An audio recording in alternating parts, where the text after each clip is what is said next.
কোন মুসলমানের ইজ্জত নষ্ট করা, এটা খুব ভয়াবহ একটা ব্যাপার।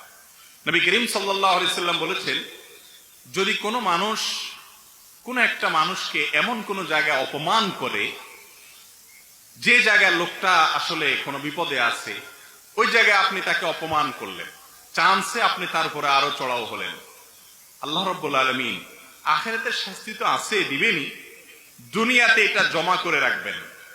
এবং আপনি এমন কোন জায়গা, যে জায়গায় আপনার প্রেস্টিজ ইস্যু হয়ে দাঁড়াবে, আপনি চাবেন যে সেখানে আপনাকে কেউ হেল্প করুক, কিন্তু সেই জায়গায় আল্লাহ তাআলা অন্য কাউকে দিয়ে আপনাকে অপমান করাবেন, রেহাই নেই। কোন মানুষকে যদি তুচ্ছ করেন, অপমান করেন, তার শাস্তি আল্লাহ তাআলা দুনিয়াতে নগদ দিবেন। আমাদের মধ্যে এই রোগটাও অনেক বেশি।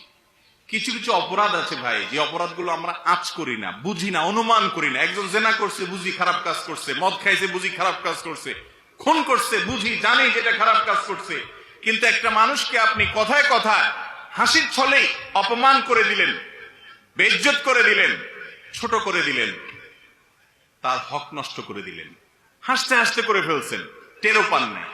আছে না নাই এগুলা?